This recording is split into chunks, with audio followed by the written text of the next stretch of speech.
ठीक है। Hello student, Nalanda classes में आपका स्वागत है।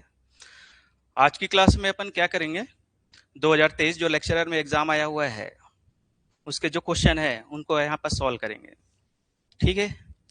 जैसा कि आप देख रहे हैं यहाँ पर पहला क्वेश्चन यहाँ पर दिया है, पहले ही क्वेश्चन ही यहाँ पर गलत दिया हुआ है। जैसे देखेंगे यहाँ पर जो जेड दिया हुआ है ना, जेड के जगह में क्या देना चाहिए, यहाँ पर 2 देना चाहिए था, है ना। एक्चुअली में इसका जो इक्वेशन है ये आपका बनेगा x minus y minus 2 upon में 2x minus 2y minus 3 dy by d x. Actually में ये क्वेश्चन देना था जिस हिसाब से तुम्हारा सीजीबीएफ पे हमने आंसर लिया हुआ है। चलिए देखते हैं इसको सॉल्व कैसे करते हैं। ठीक है। तो ये एक तुम्हारा क्या है, डिफरेंशियल इक्वेशन का ही एक टाइप है जिसको अवकल समीकरण भी बोलते हैं। ठीक है। इसको कैसे सॉल्व किया जाता है तो देखिए आप, ये क्या हो जाएगा x minus 2 x minus y minus 2, यहां पर से आप क्या कर लो, 2 को कॉमन ले लो, तो ये हो जाएगा आपका x minus y minus 3। Clear. ठीक है। अब यहां पर क्या देखेंगे, इस टाइप के क्वेश्चन को कैसे सोल्व करते हैं अपन। ये एक्स माइनस वाई, यहां भी एक्स माइनस वाई दिख रहा है, तो ये जो है एक्स माइनस वाई को आप क्या एज्यूम कर लेना, वी एज्यूम कर लेंगे। ठीक है।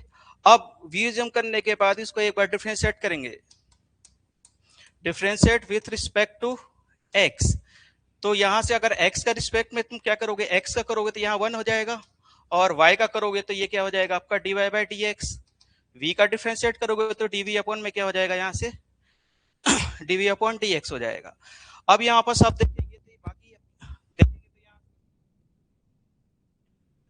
क्या लिया हुआ, v लिया हुआ माइनस 2 अपॉन में ये 2 का 2 लिखा, यहाँ के जगह में क्या लिया हुआ हूँ, v लिया हुआ हूँ, और ये क्या हो जाएगा आपका माइनस 3।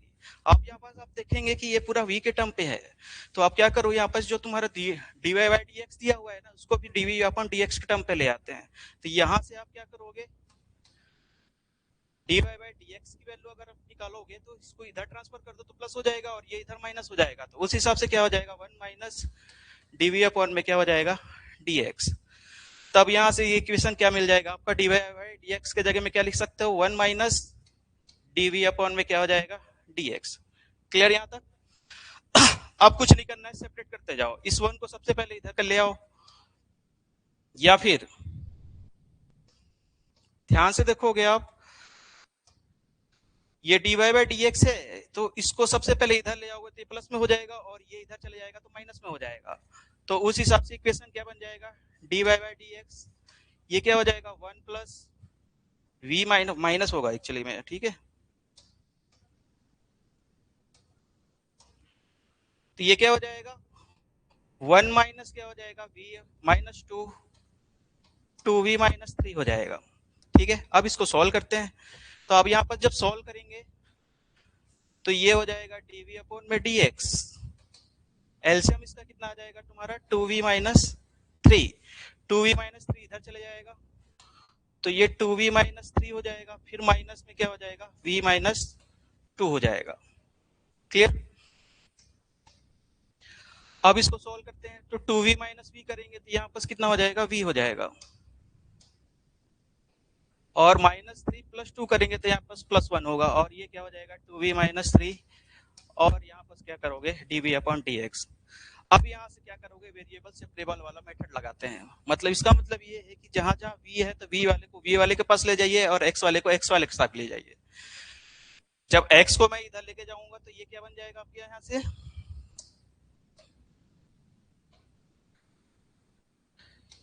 ये बन जाएगा आपका dx, ये इधर ट्रांसफर हो गया। अब इसको इधर ट्रांसफर करोगे v के सापेक्ष में, तो ये पलट जाएगा, तो ये क्या हो जाएगा 2v माइनस 3 अपॉन में क्या हो जाएगा v प्लस 1। ठीक है। अब जब से ही सेपरेट हो जाता है तो तब दोनों तरफ क्या करते हैं, यहाँ से इंटीग्रेशन किया जाता है। इंटीग्रेशन मतलब समाकलन करेंगे। ठीक है। जब समाकलन करोगे तो किस टाइप से करोगे, तो इसको सबसे पहले जमा लो, तो इसको 2v माइनस 3 को मैं माइनस 2 और माइनस 1 लिख सकता हूं, और ये क्या हो जाएगा आपका v प्लस 1 हो जाएगा। ठीक है। क्लियर। और यहां पास आप देखोगे तो dx की वैल्यू कितनी आ रही है, यहाँ पास ये dx का dx ही रहेगा, यहां पास आ जाएगा आपका dv। क्लियर। और कोई डाउट? अच्छा, टू वी माइनस वी करोगे तो वी प्लस वन आ रहा है, तो यहां भी तुम्हारा क्या हो जाएगा, टू वी माइनस थ्री है। ठीक है, आप ध्यान से देखेंगे यहां से, अब दोनों तरफ डिफरेंशिएट करते हैं, तो इनको मैं पहले सबसे पहले टू कॉमन ले लेता हूं, है ना। यहाँ कुछ गड़बड़ हो रहा है क्या, एक minute, minus two v minus three plus two, minus three, ये माइनस वन होगा एक्चुअली में, ठीक है। तो ये माइनस वन हो जाएगा और ये माइनस वन हो जाएगा। अब देखिए, यहां से मैं टू कॉमन ले रहा हूं, तो ये v माइनस वन हो जाएगा अपॉन में यहाँ पास v माइनस वन हो गया, सेपरेट कर रहा हूँ अलग अलग। फिर माइनस में क्या हो जाएगा, यहाँ से वन अपॉन में v माइनस वन हो जाएगा, ठीक है। ये आपका dv हो गया, यहाँ भी dv, और ये आपका dx तो चल ही रहा है यहाँ पास, ठीक है। अब जब इसको तुम सॉल्व करोगे तो ये और ये क्या हो जाएगा, कैंसिल हो जाएगा, आंसर क्या बचेगा, टू। तो और टू बाहर निकलेगा तो यहाँ पास वन बचा, और वन का डीवी के सापेक्ष अवकलन करोगे, समाकलन करोगे, तो आपका आंसर कितना आएगा, यहाँ पास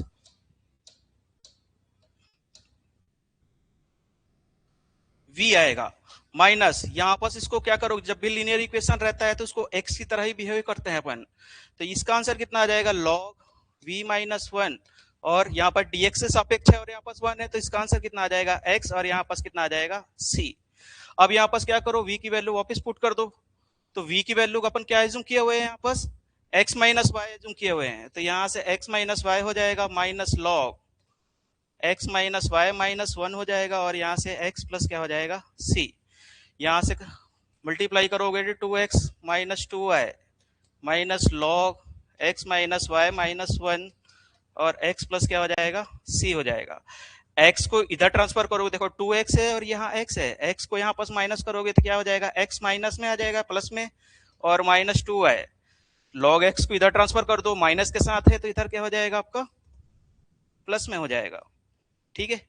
और ये माइनस सी, जो प्लस सी है ये इधर जाके क्या हो जाएगा, माइनस सी। अब आप देखेंगे यहाँ पास जो तुम्हारा आंसर मिला हुआ है ऑप्शन नंबर सी, ये आपका क्या हो जाएगा, यहाँ से करेक्ट हो जाएगा, ठीक है।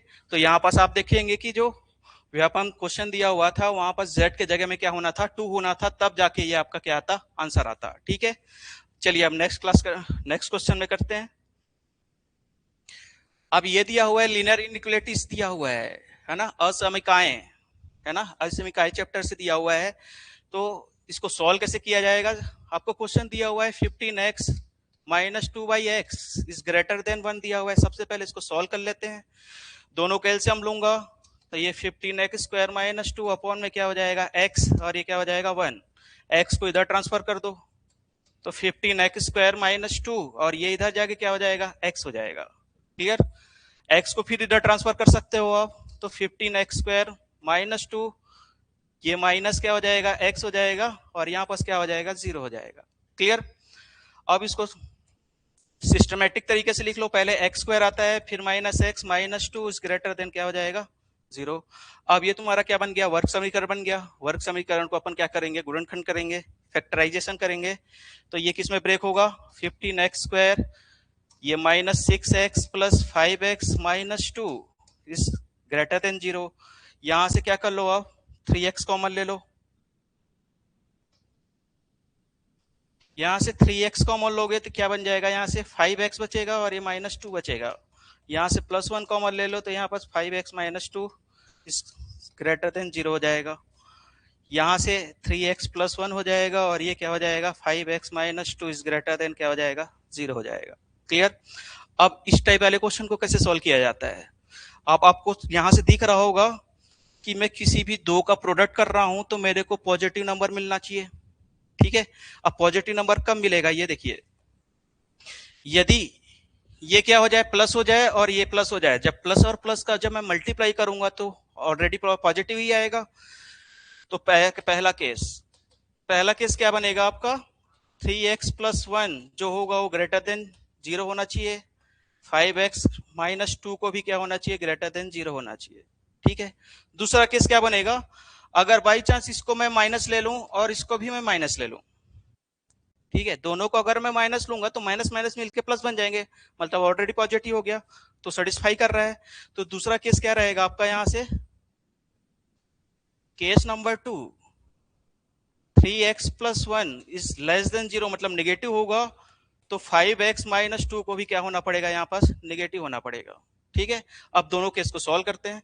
अब दोनों केस को सॉल्व करोगे तो यहाँ पास क्या बन जाएगा, 3x और यहाँ -1 और x यहाँ पास क्या हो जाएगा 1/3।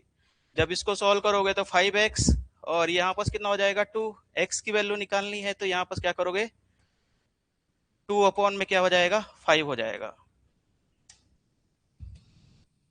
ठीक है, तो ये क्या हो जाएगा आपका,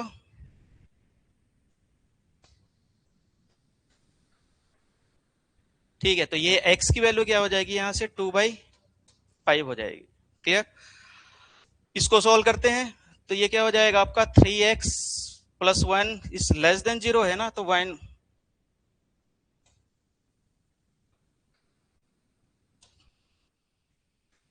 प्लस 1 को इधर ट्रांसफर करूंगा तो ये -1 हो जाएगा और x की वैल्यू -1/3 हो जाएगी। इसको जब सॉल्व करूंगा तो 5x 2 हो जाएगा, x की वैल्यू निकालेंगे तो यहाँ से 2 बाई क्या हो जाएगा 5 हो जाएगा। ठीक है, अब चेक करते हैं ऑप्शन में कौन सा आंसर सही है। तो पहला ऑप्शन क्या बोल रहा है यहाँ से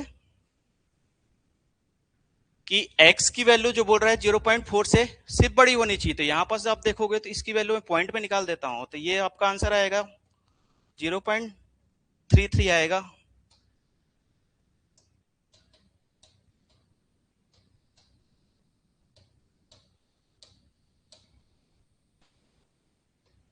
माइनस में, और इसका जो इसकी जो वैल्यू है वो तुम्हारा कितना आएगा 0.4 आएगा। तो आप यहाँ पास देखोगे यहाँ सिर्फ 0.4 की बात नहीं कर रहा है, यहाँ पास -0.33 की भी बात कर रहा है, तो ये ऑप्शन पहले ही गलत हो जाएगा आपका। यहाँ पास ये बोल रहा है कि जो x की वैल्यू है -1/3 से बड़ी लेकिन 0.4 से छोटी होनी चाहिए। यहाँ पास चेक करो आप, यहाँ को अलग से लिख दे रहा हूं यहाँ से मैं 0.33 और x ग्रेटर देन 0.4, यहाँ पास x लेस देन -0.33 और x इज लेस देन 0.4।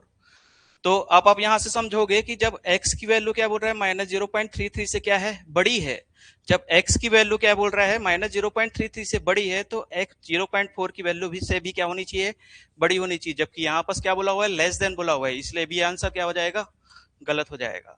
और यहाँ पास आप चेक करोगे तो यहाँ पास भी सिर्फ 0.33 की बात कर रहा है, 0.4 की बात नहीं कर रहा है, तो यहाँ भी गलत हो गया।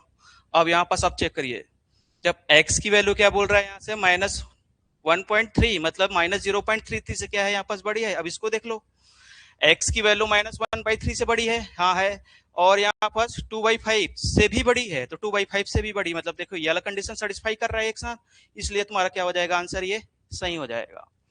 ठीक है, नेक्स्ट क्वेश्चन देखते हैं। अब ये जो आता है आपका भिन्नात्मक भाग मतलब फ्रैक्शनल पार्ट, तो फ्रैक्शनल पार्ट के बारे में आपको मैं सबसे पहले बता दूं कि होता क्या है ये। अगर मान लीजिए यहाँ पास क्या हो जाए तुम्हारे पास 1 पॉइंट कुछ पॉइंट है 1.78 है ना, तब जो इसका आंसर आता है फ्रैक्शनल पार्ट मतलब ये फ्रैक्शनल पार्ट लेना है अपने को, तो इसका आंसर कितना आ जाएगा 0.78 आ जाएगा।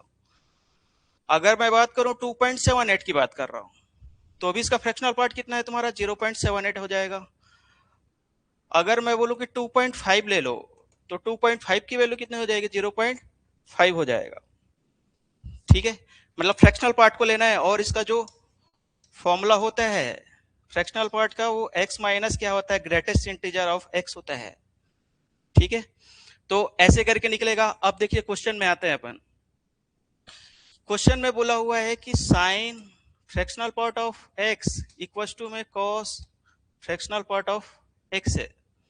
ठीक है, अब आपको ये बताना है कि किस किस कंडीशन में sine fractional part of x और cos fractional part of x की वैल्यू सेम होगी। तो सबसे पहले देखो ये साइन और कॉस कहां पास तुम्हारे इक्वल रहते हैं, जब x की वैल्यू में क्या रख दूं यहाँ पर π/4 रख दूं। ठीक है, क्योंकि cos sin π/4 की वैल्यू भी 1/√2 होती है और cos π/4 की वैल्यू भी 1/√2 होती है। तो पहला ऑप्शन तुम्हारा क्या है π/4, इसको मैं पहले फ्रैक्शनल में अगर करोगे तो फ्रैक्शनल में करो तो 0.78 के आसपास कुछ आता है ये अप्रोक्स।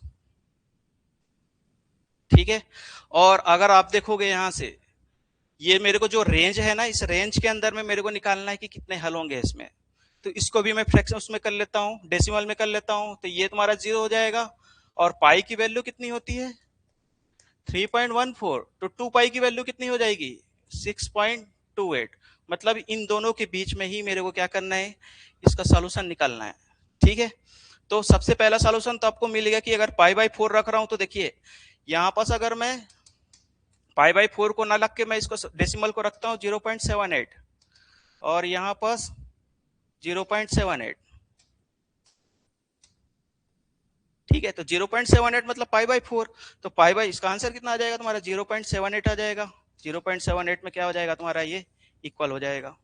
ठीक है, पहला सॉल्यूशन। दूसरा सॉल्यूशन में देखिए, इसको मैं ध्यान से देखेंगे ना, यहां पास मैं क्या करता हूं 0.78 में ना मैं प्लस क्या करता हूं 1 करता हूं। एक्चुअली में मैं क्या कर रहा हूं यहाँ पास 1 प्लस इसकी वैल्यू किसकी है पाई बाई 4 की वैल्यू है ना। ठीक है, तो जब ये 1 में मैं क्या कर रहा हूँ पाई बाई 4 ऐड कर रहा हूं तो आंसर कितना मिलेगा 7/8। और जब इसका फ्रैक्शनल पार्ट निकालूंगा, जब फ्रैक्शनल पार्ट निकालूंगा तो ये कितना हो जाएगा 0.78 ही निकलेगा। ठीक है, 0.7 मतलब पाई बाई 4 मतलब ऑलरेडी क्या हो जा रहा है पाई बाई 4, मतलब इसमें क्या क्या कर सकता हूं मैं 1 प्लस पाई बाई 4 में भी मेरे को सेम वैल्यू मिल रही है। ऐसे ही तुम क्या करोगे यहां से 2 प्लस पाई बाई 4 में निकाल लो, 3 प्लस पाई बाई 4 में निकाल लो, 4 प्लस पाई बाई 4 में निकाल लो, 5 प्लस पाई बाई 4 में निकाल लो, और यहां पास देखिएगा 6 प्लस पाई बाई 4 की बात कर रहा हूं। ठीक है, यहां पास अगर इसको मैं निकालो तो 5.78 आएगा, जिसका आंसर कितना आएगा तुम्हारा फ्रैक्शनल पार्ट है तो ये क्या हो जाएगा 0.78 हो जाएगा। ठीक है, इसका भी आंसर पाई बाई 4 रहेगा। लेकिन यहां पास चेक करिए, जब मैं इसको क्या करूंगा 6 प्लस 0.78 मतलब ये यहां पास से निकालना है, लेकिन मेरा जो रेंज दिया हुआ है वो 6.28 से दिया हुआ है, और मेरा जो 6 प्लस पाई बाई 4 कर रहा हूं वो क्या हो रहा है तुम्हारा 6.78 से ज्यादा आ रहा है। तो ज्यादा आ रहा है तो इसको आप रेंज में नहीं लोगे आप, है ना, इसकी नहीं, यहां तक तुम सॉल्व करोगे तो यहां तक तुम्हारे पास क्या क्या सॉल्यूशन मिल रहे हैं यहाँ पास। सबसे पहले क्या मिल रहा है आपको पाई बाई 4 मिल रहा है, फिर आपको क्या मिल रहा है 1 प्लस पाई बाई 4 करो तो भी तुम्हारा क्या आएगा आंसर सेम आएगा। तो यह वाला सॉल्यूशन, ये सॉल्यूशन, ये सॉल्यूशन, ये सॉल्यूशन और ये सॉल्यूशन और ये सॉल्यूशन, सबकी वैल्यू क्या होगी यहाँ पास इक्वल आएगी। उस हिसाब से देखिए कितना सॉल्यूशन हो गया 1 2 3 4 5 और ये तुम्हारा 6, इसको नहीं लोगे क्यों, क्योंकि 6.78 करूंगा तो 6.28 से बाहर निकल जा रही है और अपने को क्या चाहिए 6.28 के अंदर चाहिए। तब यहाँ से आप देखोगे तो टोटल तुम्हारे सॉल्यूशन कितने आएंगे 6 आएंगे, जबकि यहाँ पास व्यापम क्या लिया हुआ है 7 लिया हुआ है। हो सकता है कि इसको भी ये इंक्लूड कर दिया हो। ठीक है, लेकिन हमारा जो एक्चुअली आंसर है वो तुम्हारा क्या आएगा 6 आएगा। ठीक है, समझ में आया। ठीक है, आगे देखते हैं। अब ये आता है एलपीपी। एलपीपी को लीनियर प्रोग्रामिंग बोलते हैं, लीनियर प्रोग्रामिंग प्रॉब्लम। ठीक है, तो लीनियर प्रोग्रामिंग प्रॉब्लम का सॉल्यूशन कैसे सॉल्व करते हैं, देखिए इसमें क्या बोला हुआ है इष्टतम मान निकालना है, इसका मिनिमम मान निकालना है। मिनिमम मान निकालने के लिए किसका निकालना है z equal to 2x minus 10y। ठीक है, अब ये जो तुम्हारे बाधाएं दिए हुए हैं रिस्ट्रिक्शन दिए हुए इसको पहले सॉल्व करते हैं। तो ये x minus y is greater than equal to 0, तो सबसे पहले इसको इक्वलिटी के फॉर्म में ले आओ, x minus y equal to 0, या फिर इसको क्या लिख सकते हो x इक्वल टू वाई भी लिख सकते हो। ठीक है, फिर x minus 5y greater than equal to -5 है, तो x minus 5y equal to में क्या हो जाएगा ये -5, इक्वलिटी के फॉर्म में ले आ रहा हूं। तो ये आपके दो स्ट्रेट लाइन के इक्वेशन मिल गए। अब इसको मैं ड्रॉ करता हूं। ठीक है, जो x इक्वल टू वाई होता है ना उसका मतलब ये है कि ये ओरिजिन से पास होते हुए निकलता है ये। ठीक है, x इक्वल टू वाई है वो ओरिजिन से 45 डिग्री 45 डिग्री से पास होते हुए क्या करेगा ये आगे बढ़ेगा। तो ये कौन सा इक्वेशन है ये आपका x इक्वल टू वाई। दूसरा इक्वेशन को सॉल्व कैसे करते हैं, यहाँ पर सबसे पहले x की वैल्यू यहाँ ऐसा कर लो, ये x है ये y है, x की वैल्यू पहले 0 रखोगे तो y की वैल्यू क्या हो जाएगी 1 हो जाएगी, और जब एक बार y की वैल्यू 0 रखोगे तो x की वैल्यू कितनी हो जाएगी -5 हो जाएगा। ठीक है, तो ये प्लॉट कर दो 0 1 0, और यहाँ जब मान लो ये 1 हो गया, ये 2 हो गया, 3 4 1 2 3 4 5 हो गया, यहाँ भी 5 ले लो, -1 -2 -3 -4, यहाँ पास माइनस क्या हो गया 5 हो गया। प्लॉटिंग करते हैं, पॉइंट कौन कौन से मिल जाएंगे अपने को 0 1 और -5 और क्या हो जाएगा 0। तो 0 1 कहाँ पास आएगा तुम्हारा, ये आपका 0 है और ये आपका 1 हो जाएगा, तो यहाँ से क्या हो जाएगा 0 1 हो जाएगा। -5 0 माइनस क्या हो जाएगा यहाँ से -5 और ये क्या हो जाएगा 0 हो जाएगा। ठीक है, अब यहाँ से मैं क्या करता हूँ, एक लाइन ड्रॉ करता हूँ और वो किसका समीकरण रहेगा, ये आपका x - 5y इक्वल टू क्या हो जाएगा -5 का रहेगा। क्लियर। अब इन दोनों में से कौन सा तुम्हारा वो रहा है, ये फिजिबल रीजन बोलते हैं। इन दोनों से जो तुम्हारा क्लोज कर्व बनना चाहिए, बंद हला है ना, क्या बनना चाहिए क्लोज्ड कर्व। ठीक है, अब इसी को बोलते हैं फिजिबल रीजन,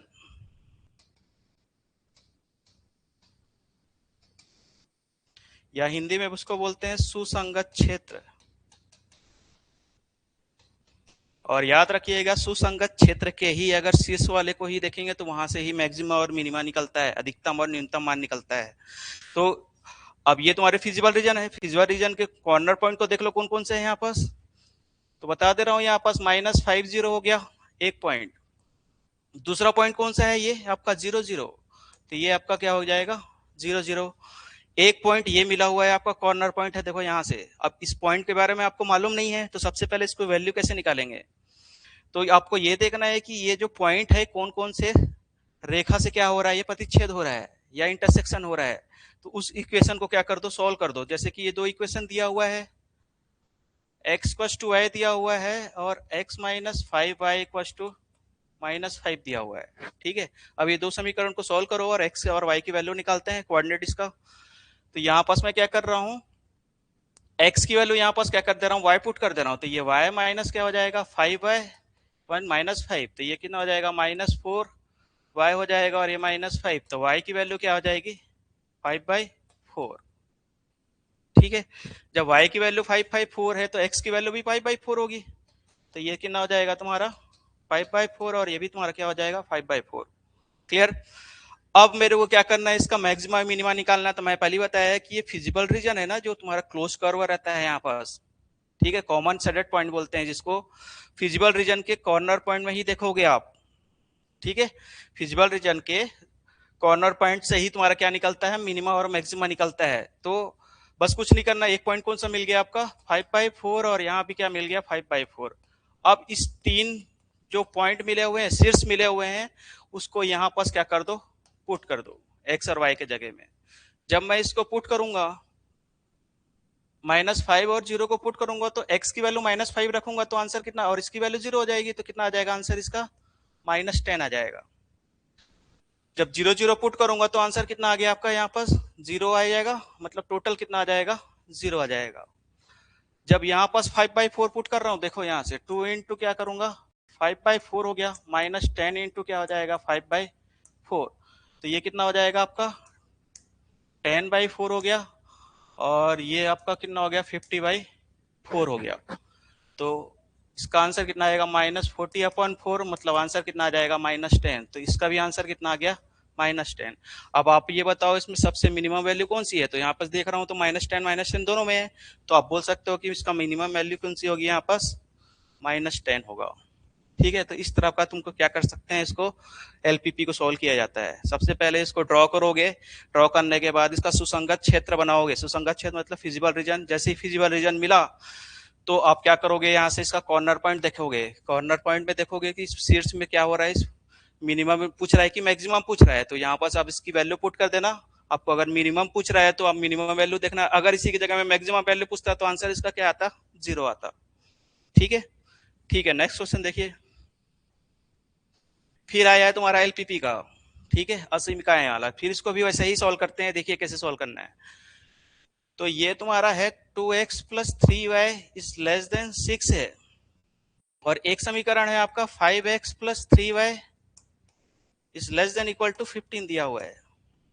ठीक है, अब आप देखिए इसको सबसे पहले क्या कर लो, समीकरण में चेंज कर लो। तो यहां पास क्या कर दो आप, इसको यहाँ x लिखो, यहाँ y लिखो। एक बार x को 0 रखो तो y की वैल्यू क्या हो जाएगी 2 हो जाएगी, और एक बार y को 0 रखोगे तो x की वैल्यू कितनी हो जाएगी 3। मतलब इसका जो पॉइंट मिला हुआ है 0 2 और क्या हो गया 30। तो यहाँ मैं ड्रॉ कर देता हूँ, तो ये 1 हो जाएगा, 2 3 और ये क्या 4, ये 1 हो जाएगा, 2 हो जाएगा, 3 हो जाएगा और ये 4 हो गया। ठीक है, पहला पॉइंट क्या दिया हुआ है, 0 और 2 दिया हुआ है, तो 0 और 2 ये पॉइंट आएगा, 0 और 2। दूसरा पॉइंट क्या दिया हुआ है, 3 0, तो ये आपका दिया हुआ है यहाँ से 3 और 0 दिया हुआ है। पहला सभी इन दोनों को मिलाते हुए एक रेखा खींच दो और यही तुम्हारा समीकरण होगा किसका, 2x plus 3y equal to क्या हो जाएगा, 6। ठीक है, सेम इसी तरह तुम्हारा सेकंड असमीकाई को सॉल्व करो। सबसे पहले समीकरण के रूप में लिख लो इसको और यहाँ पास x लिखो, यहाँ y है, तो x की वैल्यू यहाँ 0 रखूंगा, x की वैल्यू 0 रखूंगा तो y की वैल्यू 5 हो जाएगी, और y की वैल्यू अगर 0 रखूंगा तो x की वैल्यू क्या आएगी, 3 आएगी। मतलब यहाँ पास पॉइंट क्या मिल गया आपके, यहाँ पास 0 5 एंड 3 0। ठीक है, तो 0 5 यहाँ पास आएगा, ये 5 ले लो, तो ये आपका क्या हो जाएगा, 0 5 हो जाएगा। और क्या बोल रहा है यहाँ पास 3 0, तो 3 0 भी यहीं से होगा। तो यहां से मिलाते हुए क्या करना, एक स्ट्रेट लाइन खींचना। स्ट्रेट लाइन खींचोगे तो ये क्या हो जाता है, 5x plus 3y equal to क्या हो जाएगा, यहाँ से 15 हो जाएगा। क्लियर यहाँ तक। अब मेरे को सेट करना है, छायांकित भाग करना है, तो देखिए कैसे करते हैं। इस समीकरण में क्या करो, पहले समीकरण में x की वैल्यू 0 और y की वैल्यू 0 रख लो। जब x की वैल्यू यहाँ पर 0 रखोगे, y की वैल्यू 0 रखोगे, तो आंसर कितना आएगा, 0। और 0 इज लेस देन क्या बोल रहा है तुम्हारा, 6 है, मतलब ट्रू बोल रहा है ना, ये ट्रू है। ट्रू मतलब सत्य है ना।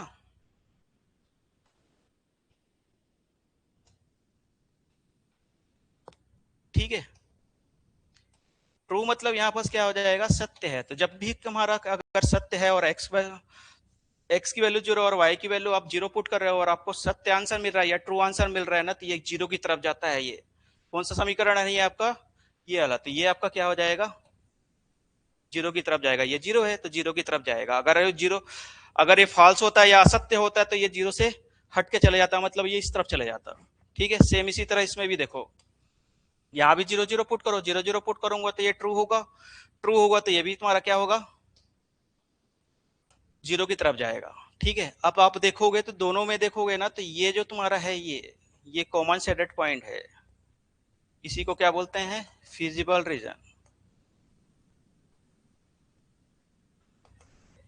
या इसको बोलते हैं सुसंगत क्षेत्र। ठीक है, क्लियर। अब पूछा क्या है क्वेश्चन में, ये देखिए, ये बोल रहा है कि धनात्मक क्षेत्र का शीर्ष नहीं है। मतलब मैं बताया था शीर्ष कहाँ देखोगे, फिजिबल रीजन का, तो फिजिबल रीजन का शीर्ष देखो कौन कौन सा है, यहाँ ये 0 0 है, तो शीर्ष कौन कौन सा मिल रहा है, यहाँ पास 0 0 मिल रहा है, और एक क्या मिल रहा है आपका 0 2 मिल रहा है, और एक आपको क्या मिल रहा है यहाँ पास 3 0 मिल रहा है। ये 3 पॉइंट मिल रहे हैं आपके शीर्ष। अब आप चेक कर लो इसमें कौन सा नहीं है बोल रहा है, तो कौन सा नहीं है, तो 0 2 है 3 0 है, 0 0 भी है, तो यहाँ पर आपका आंसर क्या हो जाएगा, इनमें से कोई नहीं। इसमें शीर्ष नहीं है पूछ रहा है, तो तीनों शीर्ष तो है, तो जो आंसर क्या हो जाएगा तुम्हारा, डी ऑप्शन हो जाएगा। क्लियर। नेक्स्ट क्वेश्चन देखते हैं। ये आता है तुम्हारा डेफिनाइट इंटीग्रल का, निश्चित समाकलन का सवाल है। इसको सबसे पहले कैसे सॉल्व किया जाता है, जैसे तुम समाकलन करते हो सबसे पहले वैसे ही समाकलन करेंगे इसको। तो ये तुम्हारा cosec square x minus cosec x into cot x दिया हुआ है, और ये आपका पाई बाय 4 है, ये 3 पाई बाय 4 है। ठीक है, अब कोसेक स्क्वायर एक्स का कितना होता है, माइनस कॉट एक्स होता है। ठीक है, फिर माइनस इसका जो समाकलन करोगे तो इसका आंसर कितना आता है, माइनस कोसेक एक्स आता है। ठीक है, और ये कितना हो जाएगा आपका 3 पाई बाय 4, और ये आपका आ जाएगा 5 पाई बाय 4। तो ये आपका क्या हो जाएगा, कॉट एक्स माइनस माइनस क्या हो जाएगा प्लस, और ये क्या हो जाएगा कोसेक एक्स, और ये आपका हो जाएगा 3 पाई बाय 4, और यहाँ पास क्या हो जाएगा आपका पाई बाय 4 हो जाएगा। अब क्या करते हैं, इसको बोलते हैं अपर लिमिट पुट करोगे सबसे पहले। तो जब इसको तुम सॉल्व करोगे तो पहले अपर लिमिट पुट करोगे, तो कॉट एक्स की जगह में क्या रखूंगा, 3 पाई बाय 4 प्लस, फिर इसमें रखूंगा कोसेक में, तो ये क्या हो जाएगा कोसेक कोसेक 3 पाई बाय 4 हो जाएगा। ठीक है, फिर माइनस लोअर लिमिट पुट करते हैं, तो लोअर लिमिट पुट करोगे तो ये क्या हो जाएगा आपका माइनस कॉट पाई बाई 4, फिर प्लस करके क्या करोगे आप यहां से कोसेक पाई बाई 4 होगा। ठीक है, अब यहाँ पास जो वैल्यू मालूम है उसको आप लिख लो। यहाँ पास कोसेक है, कॉट 3 पाई बाई 4 की वैल्यू कितनी होती है -1 होती है, plus cot 3 pi cosec 3 pi by 4 की वैल्यू कितनी हो जाएगी, कौन से क्वाड्रेंट में जाएगा, सेकंड क्वाड्रेंट में, तो ये कितना हो जाएगा आपका √2 हो जाएगा। माइनस का माइनस, ये कितना हो जाएगा -1 हो जाएगा, प्लस कॉस पाई बाई 4 की वैल्यू कितना हो जाएगी √2 हो जाएगा। क्लियर। जब इसको सोल्व करोगे तो यहाँ +1 आ रहा है, यहाँ पास √2 आ रहा है, माइनस माइनस क्या हो जाएगा प्लस हो जाएगा, और प्लस माइनस कितना हो जाएगा माइनस, तो यहाँ से प्लस √2 से माइनस √2 कैंसिल, तो क्या बचा 1 + 1, तो आंसर कितना आ जाएगा आपका यहाँ पास 2 आ जाएगा। तो बी वाला ऑप्शन क्या हो जाएगा आपके लिए सही हो जाएगा। ठीक है, फिर नेक्स्ट क्वेश्चन देखते हैं। ये है आपका क्या है 3D ज्योमेट्री का क्वेश्चन है। ठीक है, सबसे पहले एक रेखा दिया हुआ है, तो रेखा का जो स्टैंडर्ड इक्वेशन है उसको मैं पहले बता दूं आपको। तो रेखा मतलब स्ट्रेट लाइन का जो स्टैंडर्ड इक्वेशन होता है वो होता है x - x1 अपॉन में क्या हो जाएगा a1, या a लिख लो। ठीक है, इक्वल्स टू में y - y1 upon b, z - z1 upon क्या हो जाएगा यहाँ पास c हो जाएगा। ठीक है, अब देखेंगे तो ये स्टैंडर्ड फॉर्म में नहीं है, तो सबसे पहले इसको स्टैंडर्ड फॉर्म में लिख रहा हूं। तो स्टैंडर्ड फॉर्म मतलब x यहाँ पास माइनस तो +2 है, तो इसको मैं लिख सकता हूँ -2 अपॉन में क्या हो जाएगा 2 हो जाएगा। फिर यहाँ पास देखेंगे तो यहाँ पास y का कोफिशिएंट 1 है, यहाँ पास y का कोफिशिएंट 2 है, तो सबसे पहले 2 को हटाना पड़ेगा, तो मैं यहाँ से 2 कॉमन ले रहा हूँ। y माइनस यहाँ पास कितना हो जाएगा 7/2 अपॉन में क्या हो जाएगा 6, और ये देखोगे तो यहाँ z - z1 है, ये अपोजिट है, तो यहाँ पास माइनस ले लिया, और इसको मैं z - 5 अपॉन क्या कर लिया 6 ले लिया। ठीक है, इसको और अच्छे से लिख दे रहा हूं मैं, यहाँ 2 हो जाएगा, इसको कैंसिल करूंगा तो y - 7/2 अपॉन में क्या हो जाएगा 3 हो जाएगा, और ये आपका माइनस नीचे चले जाएगा तो z - 5 अपॉन में क्या हो जाएगा -6। ये हो गया आपका क्या स्टैंडर्ड इक्वेशन में। ठीक है, और इसका क्या निकालना है आपको, दिक्कोज्या निकालना है, डायरेक्शन कोसाइन। तो डायरेक्शन कोसाइन मालूम होने के लिए सबसे पहले डायरेक्शन रेशियो मालूम होना पड़ेगा। तो ये जो दिया रहता है ना ए बी और सी, यही तुम्हारे क्या रहते हैं डायरेक्शन रेशियो रहेंगे। तो यहां से डायरेक्शन रेशियो आपको क्या क्या मिल जाएगा आपका 2 3, और ये क्या हो जाएगा -6 हो जाएगा। ठीक है, तो अब डायरेक्शन रेशियो से डायरेक्शन कोसाइन कैसे निकाला जाता है, तो इसका एक फॉर्मूला होता है, जैसे मैं अगर यहाँ पास a लिख रहा हूं तो अंडर रूट में क्या हो जाएगा a² + b² + c², b लिख रहा हूं तो भी क्या हो जाएगा a² + b² + c²। ठीक है, इसके बाद फिर c लिख रहा हूं तो अंडर रूट में क्या हो जाएगा a² + b² + क्या हो जाएगा c²। ठीक है, अब यहाँ पास आप चेक करोगे तो यहाँ से ये तुम्हारा a है, ये b है, और ये तुम्हारा क्या है c है। अब a की वैल्यू रख दो यहाँ पास, तो a की वैल्यू 2 रखा, अंडर रूट में a का स्क्वायर मतलब क्या हो जाएगा 2 का स्क्वायर, प्लस b का स्क्वायर मतलब 3 का स्क्वायर, प्लस c का स्क्वायर मतलब -6 का स्क्वायर। तो इसको आप एक बार सॉल्व करके देख लो, 2 बाई क्या हो जाएगा 2 का स्क्वायर 4 हो जाएगा, प्लस 9 प्लस कितना हो जाएगा 36, तो 2 अपॉन में कितना हो जाएगा ये 49, तो आंसर कितना आ जाएगा 2/7 आएगा। तो आप देखोगे ध्यान से तो ये 2/7 आया। अब b की वैल्यू रखोगे 3, और ये जो वैल्यू है ये वैल्यू वही है, तो इसका आंसर कितना आया 7 आया है, तो 3/7। थर्ड वाले का कितना आ जाएगा आपका -6/7। तो आप चेक कर लीजिए कौन सा आंसर है इसमें। तो आप देखेंगे तो ऑप्शन नंबर डी में आपको ये दिख रहा है, देखिए 2/7 दिख रहा है, 3/7 दिख रहा है, और -6/7 दिख रहा है। तो इस टाइप के क्वेश्चन को ऐसे सॉल्व किया जाता है। तो दिक्कोज्या निकालना है तो उसके लिए सबसे पहले आपको दिक अनुपात पता होना चाहिए। दिक अनुपात बोले तो डायरेक्शन रेशियो। ठीक है, फिर देखिए नेक्स्ट, अब ये आपका ट्रिग्नोमेट्री का सवाल है। ट्रिग्नोमेट्री का सवाल कैसे सॉल्व करते हैं, देखिए सबसे पहले तो आपको मालूम होना चाहिए, इसको मैं 2 प्लस अंडर रूट में फिर 2 है, प्लस अंडर रूट में 2 + 2 cos 8 थीटा है। ठीक है, सबसे पहले देखिए कैसे सॉल्व करना है इसको। सबसे अंदर वाले को रूट को सॉल्व करो, तो दोनों में से मैं क्या कर रहा हूँ 2 कॉमन ले रहा हूँ, तो यहाँ पास 1 प्लस क्या हो जाएगा 8 कॉट थीटा हो जाएगा। ठीक है, और अपने को मालूम होना चाहिए कि कॉस 8 थीटा की जो वैल्यू होती है वो होता है 2 कॉस स्क्वायर 4 थीटा। ठीक है, तो ये तुम्हारा क्या हो जाएगा 2 अंडर रूट में क्या हो जाएगा 2 प्लस फिर अंडर रूट में 2, इसकी वैल्यू कितनी हो जाएगी 2 कॉस स्क्वायर 4 थीटा। ठीक है, अब आप चेक करोगे 2 प्लस 2, अब ये देखो यहाँ पास क्या दिख रहा है 2 इंटू 2 करूंगा तो 4 हो जाएगा, और 4 बाहर निकलेगा तो क्या हो जाएगा वापस 2 बन जाएगा। कॉस स्क्वायर से बाहर निकलेगा तो कॉस सिर्फ निकलेगा तो कॉस 4 थीटा हो जाएगा। ठीक है, अब फिर इसको सॉल्व करोगे तो 2 प्लस क्या हो जाएगा यहाँ से 2, फिर कॉमन निकालो यहाँ से, दोनों में से कॉमन निकालोगे तो यहाँ पास क्या बचेगा 1 प्लस कॉस 4 थीटा होता है। ठीक है, जब कॉस 1 प्लस 4 थीटा है तो यहाँ भी इसका एक फॉर्मूला होता है, कॉस 4 थीटा का जो फॉर्मूला होगा वो होगा आपका 2 कॉस स्क्वायर 2 थीटा होता है। तब यहाँ पास मैं क्या कर देता हूँ 2 का 2 लिखा, अब इसके जगह में मैं 2 इंटू में क्या लिखूंगा कॉस स्क्वायर 2 थीटा लिखूंगा। फिर देख रहा हूं तो यहाँ पास 2 और 2 कितना हो गया 4, 4 बाहर निकलेगा तो 2 बनेगा, फिर ये स्क्वायर बाहर निकलेगा तो क्या बन जाएगा कॉस 2 थीटा बनेगा। ठीक है, फिर इसमें से फिर 2 कॉमन ले लो तो ये क्या हो जाएगा 1 प्लस कॉस 2 थीटा हो जाएगा। और आपको फिर पता होना चाहिए कि कॉस 2 थीटा की वैल्यू क्या होती है 2 कॉस स्क्वायर थीटा होगा। तो यहां से फिर क्या कर लोगे, यहां से क्या हो जाएगा 2 हो गया कॉस स्क्वायर थीटा हो गया, तो 2 और 2 बाहर निकल के 2 बनेगा, और कॉस थीटा स्क्वायर बाहर निकल के क्या बनेगा कॉस थीटा बनेगा। तो देखिए आंसर क्या मिल जाएगा आपको यहाँ पर, आंसर नंबर ए, ये तुम्हारा क्या रहेगा सॉल्यूशन रहेगा।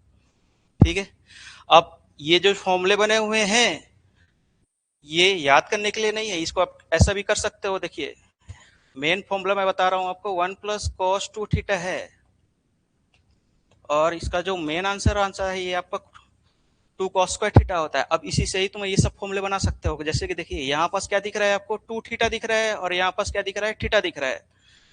मतलब यहाँ पास अगर मैं cos 4 थीटा की बात करूं तो यहाँ पास 2 थीटा है, यहाँ थीटा, मतलब ये हाफ हो गया, ये हाफ हो गया ना, तो इसको भी हाफ कर दो यहाँ से 2 cos स्क्वायर 2 थीटा हो जाएगा, तो ये फॉर्मूला बन गया था। और यहाँ पास भी अगर निकालना है 8 थीटा तो इसको भी हाफ कर दो, तो 2 cos स्क्वायर क्या हो जाएगा 4 थीटा, तो ये तुम्हारा ये वाला फॉर्मूला बन गया। तो ये मेन फॉर्मूले से ही तुम्हारा क्या बना हुआ है, इस फॉर्मूले को आप बना सकते हो। ठीक है, फिर आगे देखिए, अब ये आता है तुम्हारा स्पर्श रेखा, मतलब एप्लीकेशन ऑफ डेरिवेटिव का ही है क्वेश्चन है ये, और सब मिक्स है इसमें, आपका कोनिक सेक्शन भी मिक्स है। तो इसका एक शॉर्ट ट्रिक है आपको बता दे रहा हूं मैं। अगर कोई रेखा दिया हुआ है l x plus m y equals to n, और दीर्घवृत्त दिया हुआ है, दीर्घवृत्त मतलब इलिप्स, इसका जो इक्वेशन होता है x square upon a square plus y square upon b square equals to 1, जब ये दोनों का स्पर्श रेखा पूछता है ना, ये दोनों एक दूसरे से स्पर्श करते हैं, तब जो इसका फॉर्मूला बनता है वो हो जाएगा आपका l square a square plus m square b square equal to में क्या हो जाएगा एन स्क्वायर। ये इसका क्या रहता है शॉर्ट ट्रिक रहता है। अब यहाँ पास आप देखोगे, कंपेयर करो इसको इससे, तो जो x का कोफिशिएंट है वही l की वैल्यू है, तो x का कोफिशिएंट क्या है तुम्हारा cos अल्फा, तो यहाँ से l की वैल्यू क्या हो जाएगी cos अल्फा, वैसे ही तुम्हारा m की वैल्यू क्या हो जाएगी यहाँ पास sin अल्फा हो जाएगा, और n की वैल्यू यहाँ पास कितनी है p है। ठीक है, और यहाँ पास देखोगे तो a स्क्वायर की वैल्यू a स्क्वायर है और b स्क्वायर की वैल्यू b स्क्वायर ही है।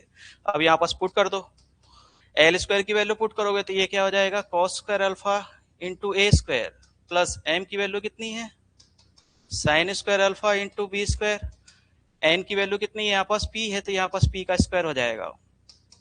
इसको सिस्टमेटिक लिखना है तो a square cos square alpha b square sine square alpha equal to क्या हो जाएगा पी का स्क्वायर। आप देख लो इसमें कौन सा आपको ऑप्शन मिल रहा है, तो देखोगे तो ऑप्शन नंबर सी आपका यहाँ पास क्या हो जाएगा करेक्ट हो जाएगा। ठीक है, तो इस तरह आप इसको शॉर्ट ट्रिक लगा के भी यूज कर सकते हो। ठीक है, नेक्स्ट क्वेश्चन देखिए। अब यहाँ पास एक रेखा दिया हुआ है और परवलय दिया हुआ है, स्पर्श रेखा है। अब यहाँ भी तुम्हारा दिया हुआ है, देखिए इसका भी एक शॉर्ट ट्रिक बता दे रहा हूं आपको कि यदि रेखा y equal to mx plus c है और परवलय Y square equal to 4ax है और दोनों स्पर्श रेखाएं हैं, ठीक है, मतलब एक दूसरे को स्पर्श कर रही हैं, तब इसका जो फॉर्मूला होता है सी अपॉन में क्या होता है, ए अपॉन एम होता है, ए अपॉन एम। ठीक है, अब ये जो एम है ये क्या होता है, रेखा की प्रवणता है ये।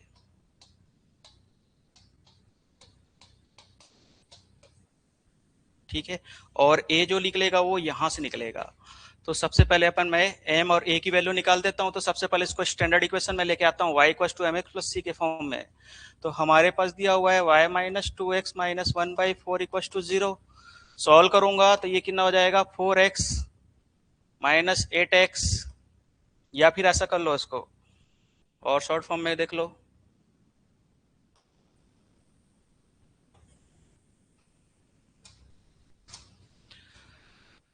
ये y minus two x minus one by four equal to zero दिया हुआ है, मेरे को y की वैल्यू चाहिए, तो y को छोड़ के बाकी सब कुछ इधर ट्रांसफर कर दो। तो यहां से क्या हो जाएगा, 2x प्लस क्या हो जाएगा, 1/4 हो जाएगा।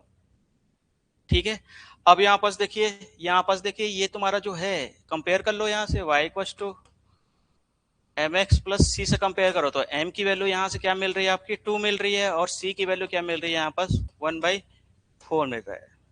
ठीक है, और Y square equal to 4ax से कंपेयर करोगे किसको, Y square equal to 4ax से, क्योंकि क्वेश्चन भी वही है। तो यहां पास देखोगे तो यहां पास a की वैल्यू भी क्या हो जा रही है, यहाँ पास a ही होगी, है ना, यहां लिख दे रहा हूं, यहाँ a की वैल्यू ही a ही होगी। तो यहाँ पास देख लो, तो a की वैल्यू ही तो निकालना है तुमको यहाँ से।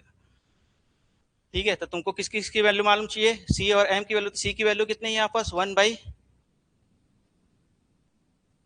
c की वैल्यू कितनी हो जाएगी, 1/4। a की वैल्यू निकालनी है, m की वैल्यू कितनी है यहाँ पास, 2 है। अब इसको सॉल्व कर दो तो 2 1 जा 2 2 जा, तो a की वैल्यू कितनी आ जाएगी यहाँ पास, 1/2 आ जाएगी। तो ये तुम्हारा क्या हो जाएगा आंसर, ऑप्शन नंबर डी आपका क्या हो जाएगा, करेक्ट हो जाएगा। तो इस टाइप के शॉर्ट ट्रिक से भी आप क्या कर सकते हो, उसको सॉल्व कर सकते हो। नेक्स्ट क्वेश्चन देखिए। अब ये तुम्हारा देखते साथ ही आंसर आ जाना चाहिए, आपको फॉर्मेट पता होगा, ये परमुटेशन कॉम्बिनेशन का फॉर्मूला है ये। ठीक है, मतलब पैटर्न से पूछा गया है, और आपको ये पता होना चाहिए कि जो कॉम्बिनेशन परमुटेशन में जो एन की वैल्यू होती है ना, वो कभी भी फ्रैक्शनल में नहीं होती है। एन की जो वो होती है वो कभी भी फ्रैक्शन मतलब भिन्न में नहीं होगी, और साथ ही साथ ऋणात्मक मतलब नेगेटिव नहीं होगी। ठीक है, तो यहां से आप देख के बता सकते हो, देखो एन की वैल्यू पूछा हुआ है, एन की वैल्यू कभी भी भिन्न नहीं हो सकती, मतलब ये नहीं हो सकता, ये नहीं हो सकता, ये नहीं हो सकता, होगा तो क्या होगा तुम्हारा, इंटीजर ही होना चाहिए, पॉजिटिव इंटीजर होना चाहिए। क्लियर, तो आप इसको पुट करके भी देख सकते हो यहाँ पर।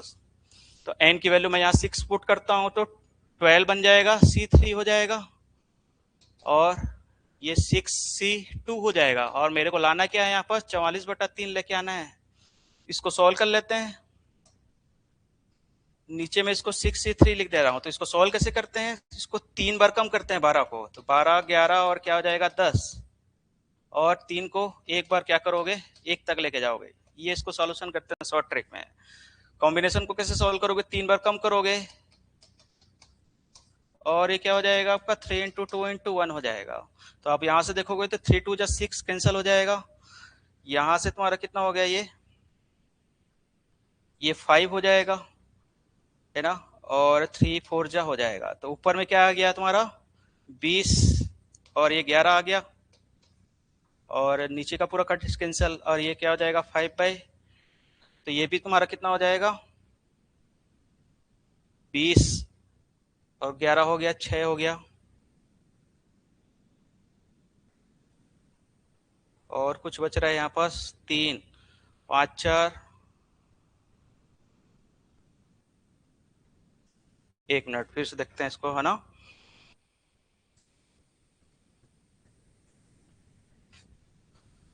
एन की वैल्यू ठीक रखा हूँ, एन की वैल्यू 6 रखा हूँ, तो 63 हो गया, 12 हो गया यहाँ पास इंच 2, ठीक है 62 है यहाँ पास एक्चुअली में, ठीक।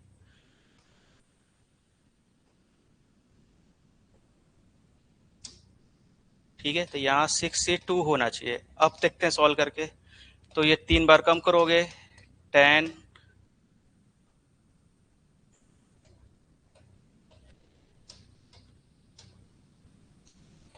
11 10 और 3 को 1 तक लेके चले जाओ, अपॉन में 6 को 2 बार कम करो और 2 को 1 तक लेके जाओ। अब इसको सॉल्व करते हैं, तो जब सॉल्व करोगे तो 3 4 जा हो जाएगा और ये कितना हो जाएगा 5 जा हो जाएगा। ठीक है, ये तुम्हारा कितना हो गया 3 हो गया, और ये 5 से ये 5 कैंसिल, तो ऊपर में क्या बचा 4 इंटू 11 बचा और नीचे में ओनली 3 बचा, तो कितना आ रहा है आपका 44/3। मतलब ये देखिए आपका आंसर मिल रहा है। तो आप बिना सॉल्व किए भी इसको क्या कर सकते थे, लॉजिक से सॉल्व कर सकते थे। कैसे, एन की वैल्यू कभी भी फ्रैक्शन में नहीं होनी चाहिए और ना ही निगेटिव होनी चाहिए। ठीक है, तो यहाँ पास आपको दिख रहा है कि ये सिर्फ और सिर्फ यही बस दिख रहा है जो इंटीजर के फॉर्म में और वही पॉजिटिव, बाकी सब तुम्हारे फ्रैक्शन के फॉर्म में, इसलिए आंसर इसका नहीं होगा। आंसर तुम्हारा क्या होगा, सिर्फ डी होगा। ठीक है, फिर देखिए नेक्स्ट समीकरण को सॉल्व करते हैं। ठीक है, समीकरण को सबसे पहले दिया हुआ है और उसके मूल, तो ये वर्ग समीकरण, इसके 2 ही मूल आएंगे। तो जो 2 मूल आएंगे ना, एक को थीटा मानने बोला और एक को फाई मानने बोला है, तो सबसे पहले इसका 2 मूल निकाल लेते हैं। तो ये 5 = 0, तो इसको गुणनखंड करते हैं। तो गुणनखंड करोगे तो किसमें टूटेगा, ये एक्स स्क्वायर, और ये तुम्हारा हो जाएगा 20x + 2x + 5 = 0। यहाँ से मैं 4x कॉमन ले ले रहा हूँ, तो ये 2x + 5 बचेगा। यहाँ पास +1 कॉमन ले रहा हूँ, तो ये क्या हो जाएगा 2x + 5। तो यहाँ से 2x + 5 कॉमन ले लो, और ये क्या हो जाएगा आपका 4x + 1 = क्या हो जाएगा 0। इसका मतलब है कि एक बार =0 रखना पड़ेगा, या फिर 4x + 1 = 0 रखना पड़ेगा। ठीक है, तो यहाँ से जब देखोगे तो x की वैल्यू क्या आ जा रही है, यहाँ से -5/2 आ जाएगी, और x की वैल्यू क्या आ जाएगी -1/4 आ जाएगी। ठीक है, अगर इसको मैं फ्रैक्शन में निकालूं तो ये 0.5/2 कितना हो जाएगा 2.5 हो जाएगा, तो ये -2.5 हो जाएगा, और x की वैल्यू यहाँ पास -0.25 होगा। ठीक है, तो यहाँ पास x की 2 वैल्यू मिली, तो यहाँ पास मैं थीटा को क्या ले लिया यहाँ पास, और यहाँ पास 5 को मान लिया -0.25 होगा। ठीक है, अब चेक करते हैं। तो जो साइन इनवर्स ये किया, दोनों साइन इनवर्स के ही होंगे क्या, ऐसा पूछ रहा है। तो सबसे पहले आपको ये मालूम होना चाहिए कि जो साइन इनवर्स का जो रेंज है ना, साइन इनवर्स थीटा का जो रेंज है वो हमेशा -1 और 1 के बीच में ही आना चाहिए। ठीक है, जबकि यहाँ पास देख रहे हो तो यहाँ -2.5 इस रेंज से बाहर हो गया, मतलब इसका तो रूट होगा नहीं, तो ये तुम्हारा क्या हो जाएगा साइन इनवर्स इसका नहीं होगा।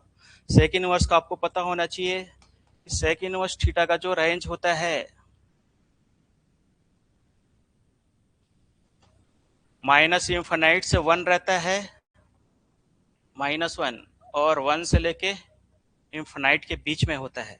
तो आप यहाँ पास देखोगे ये रेंज में आ रहा है, लेकिन ये -0.25 इस रेंज में नहीं आ रहा है, क्योंकि -1 से 1 के बीच में वो कोई वैल्यू नहीं लेनी है, और -1 से 1 के बीच में ये वैल्यू आती है, तो ये इसमें भी रेंज में नहीं आ रहा है, तो ये भी तुम्हारा क्या हो जाएगा सेक इनवर्स का कोई तुम्हारा मूल नहीं होंगे। अब यहाँ पास देखोगे तो tan इनवर्स थीटा और tan इनवर्स फाई, तो इसके जो तुम्हारे रहते हैं ना tan इनवर्स के, इसका जो रेंज रहता है वो तुम्हारा रहता है r मतलब होता है रियल नंबर, वास्तविक संख्या। कुछ भी वास्तविक संख्या हो सकती है, तो देखो ये भी तुम्हारा वास्तविक संख्या है और ये भी वास्तविक संख्या है, मतलब ये तुम्हारा क्या हो जाएगा आंसर हो जाएगा। tan इनवर्स के ही क्या होंगे, ये तुम्हारे मूल होंगे। ठीक है, देखिए आगे। अब यहाँ पर दिया हुआ है, ये तुम्हारा क्या है स्ट्रेट लाइन का है ना। इसमें क्या दिया हुआ है, दो रेखाओं को मिला दिया गया है ना, दो रेखाओं को मिला करके एक समीकरण बनाया गया है। अब इन रेखाओं की क्या करना है, प्रवणता निकालना है। तो याद रखिएगा, कभी भी अगर दो रेखाओं को मिला दिया जाता है और उसकी प्रवणता निकालने बोलेगा तो हमेशा और हमेशा क्या करेगा, द्विघाती समीकरण से ही निकलता है वो, है ना। बाकी के जो पद रहते हैं ना, बाकी के जो पद रहते हैं वो इसको स्थिति को बताता है, कंडीशन मतलब उसके पोजीशन को बताएगा। और जो रेखा की प्रवणता अगर तुमको निकालना है तो उसके जो द्विघाती समीकरण है उसको हल करने से ही मिलेगा तुमको। जैसे कि देखिए, ये हो जाएगा 3x² plus 10xy plus 3y² है, ठीक है। अब आप यहां पर से सॉल्व करते हैं। सबसे पहले क्या कर लेना, इसको x² से भाग कर दो, ठीक है। x² से जब भाग करूंगा तो यहाँ पास कितना आ जाएगा, 3 आ जाएगा। या करके दिखा दे रहा हूं आपको मैं, x² 10xy, या ऐसा लिख लो। यहां से मैं क्या किया, x² से भाग कर दिया, ठीक है। जब x² से भाग किया तो यहाँ पास कितना आ जाएगा, 3 आ जाएगा। यहाँ से एक x कैंसिल हो जाएगा और यहाँ पास क्या बचेगा, y बाई x, और यहाँ पास क्या हो जाएगा, y बाई x का होल स्क्वायर हो जाएगा, ठीक है। y² x² को मैं पूरे को क्या कर लिया, y बाई x पे कर लिया। अब यहाँ पास कुछ नहीं करना, इस y बाई x को क्या कर लो, m एज्यूम कर लो, m मान लो, ठीक है। तो जब m मानोगे तो यहाँ पास 3 हो गया, ये कितना हो जाएगा, 10m हो जाएगा, ये आपका हो जाएगा 3m² हो जाएगा। तो यहाँ पास आप देख रहे हो कि m के फॉर्म में क्या बन रहा है, यहाँ पास वर्ग समीकरण बन रहा है। तो वर्ग समीकरण को हल कर दीजिए, 3s² प्लस 10m और यहाँ पास 3 है, ठीक है। अब इसको सॉल्व करोगे तो देखो ये किस में ब्रेक हो जाएगा, 3m² plus 9m plus m plus 3 हो जाएगा। यहाँ से कॉमन ले लो, 3m कॉमन ले लो तो यहाँ पास m प्लस क्या हो जाएगा, 3 हो जाएगा, प्लस कॉमन लोगे तो m प्लस 3 हो जाएगा। तो यहाँ से 3m प्लस 1 हो जाएगा और ये क्या हो जाएगा, m प्लस 3 हो जाएगा। अब एक बार इसको क्या कर दो, जीरो कर दो, m प्लस 1 इक्वल टू 0 कर दो और m प्लस 3 इक्वल टू 0 कर दो। जो यहाँ से m की वैल्यू कितनी हो जाएगी, -1/3, और यहाँ से m की वैल्यू कितनी हो जाएगी, -3। तो आप आंसर चेक कर लो, आंसर आपका क्या मिलेगा, बी वाला ऑप्शन मिलेगा, ठीक है। समझ में आ रहा है। अच्छा, हमारी जो क्लासेस चल रही है चलेंगी, है ना, वो आपकी चलेंगी यहाँ से 26 मार्च से स्टार्ट होगा, ठीक है। मैथ्स लेक्चरर की, जहां में आपको बेसिक से सिखाया जाएगा, एकदम बेसिक से चालू किया जाएगा और शॉर्ट ट्रिक से ही सॉल्व कराया जाएगा। बेसिक से लेते हुए आपको शॉर्ट ट्रिक भी बताया जाएगा यहाँ पास, ठीक है। तो और कुछ भी आपको डिटेल चाहिए होगा तो आप ऑफिस में आके या फिर लिंक में आपके नीचे में डिस्क्रिप्शन दिया हुआ है, वहां से आप संपर्क कर सकते हैं। चलिए देखते हैं, 13 क्वेश्चन हो गया। नेक्स्ट क्वेश्चन देखिए। अब ये बोला हुआ है यहाँ पर डिफरेंशिएशन का क्वेश्चन है, तो सबसे पहले ये जो आपको y की वैल्यू है ना, इसको पहले सिंप्लीफाई कर देते हैं। तो यहाँ पर जो y है, अच्छा सबसे पहले इस लॉग की प्रॉपर्टी बता दे रहा हूं मैं आपको। यहाँ लॉग a अपॉन बी रहता है ना, तो इसको आप क्या लिख सकते हो, लॉग b अपॉन में क्या लिख सकते हो, लॉग a लिख सकते हो। तो देखो यहाँ पर लॉग a अपॉन b दिख रहा है, यहाँ भी लॉग b अपॉन b दिख रहा है। तो सबसे पहले इसको सिंप्लीफाई करूंगा तो क्या हो जाएगा, ये लॉग साइन x और ये क्या हो जाएगा, लॉग कॉस x हो जाएगा, ठीक है। और इसको सिंप्लीफाई करूंगा तो लॉग कॉस x हो जाएगा और ये लॉग क्या हो जाएगा, साइन x हो जाएगा। और ये -1 दिया हुआ है, -1 को हटाओगे तो ये क्या हो जाएगा, इंटरचेंज हो जाएगा। तो उस हिसाब से क्या हो जाएगा, ये sine x log cos x हो गया। और इस -1 को हटाना है तो नीचे वाले को ऊपर लिख लो, साइन x और ये क्या हो जाएगा, कॉस x। अब देखो यहाँ पर लॉग साइन x है तो लॉग साइन x का होल स्क्वायर लिख सकता हूं, और यहाँ भी log x है तो log x का भी होल स्क्वायर, तो इस पूरे का क्या कर सकता हूँ, पूरे का होल स्क्वायर लिख सकता हूँ। ये मैं क्या कर दिया, y की वैल्यू को सिंप्लीफाई कर दिया। अब इसका मैं क्या करूंगा, एक बार डिफरेंशिएट करेंगे, डिफरेंशिएट करने के बाद यहाँ पास x की वैल्यू π/4 पुट करेंगे, फिर देखेंगे जो भी आएगा तुम्हारा आंसर आ जाएगा, ठीक है। तो देखिए, तो मैं यहाँ से क्या करता हूँ, dy/dx निकालता हूँ। तो जब dy/dx निकालूंगा तो इस पूरे अंदर वाले टर्म को t मानना पड़ेगा, अंदर वाले टर्म को t मानोगे तो t का स्क्वायर का क्या होता है, 2t। तो यहाँ से 2 का 2 लिखा और t के जगह में क्या लिखूंगा, log sin x, log क्या हो जाएगा, cos x। फिर जिसको t मानते हैं उसको एक बार फिर डिफरेंशिएट करके कहाँ लिखते हैं, मल्टीप्लिकेशन में लिखते हैं। तो मल्टीप्लाई कर दो यहाँ पास, और ये डिवाइड वाला रूल लगाओगे। तो डिवाइड वाला रूल कैसे लगता है, पहले नीचे लिखोगे, नीचे वाला, फिर ऊपर वाले का डिफरेंशिएट करोगे। तो ऊपर वाले का डिफरेंशिएट करोगे तो log sin x करो तो sin x को t मानना पड़ेगा। तो log t का क्या होता है, 1/t। तो ये क्या हो जाएगा, 1/sin x। फिर जिसको t मानता है उसको एक बार डिफरेंशिएट करके कहाँ लिखोगे, मल्टीप्लीकेशन में। ये होता है log sin x का डिफरेंशिएशन। फिर माइनस लिखोगे, फिर ऊपर वाला टर्म लिखोगे। तो log क्या हो जाएगा, यहाँ से sin x हो जाएगा। फिर नीचे वाले का डिफरेंशिएट करना है, तो नीचे वाले का डिफरेंशिएट करोगे तो क्या आ जाएगा, यहाँ से 1/cos x हो जाएगा। cos x को t मानोगे और cos x का डिफरेंशिएट करोगे तो माइनस sin x आता है। और अपॉन में क्या हो जाएगा आपका, ये नीचे वाले का स्क्वायर, मतलब log cos x का होल स्क्वायर हो जाएगा। ये होता है डिफरेंशिएशन आपका किसका, dy/dx y का, है ना। इसको और सिंप्लीफाई करना है तो सिंप्लीफाई कर दो पहले। तो ये आपका हो जाएगा log sin x log cos x हो गया, इनटू यहाँ पास log cos x हो गया। cos अपॉन साइन को मैं क्या लिख सकता हूँ, cot x लिख सकता हूँ, ठीक है। माइनस log यहाँ पास sin x हो गया, और माइनस माइनस मिलके यहाँ पर प्लस हो जाएगा। साइन अपॉन cos क्या हो जाएगा, यहाँ से tan x हो जाएगा, और log cos x का होल स्क्वायर हो जाएगा। ये हो गया फिर सिंप्लीफाई। अब यहाँ पास कुछ नहीं करना है, ये dy/dx है ना।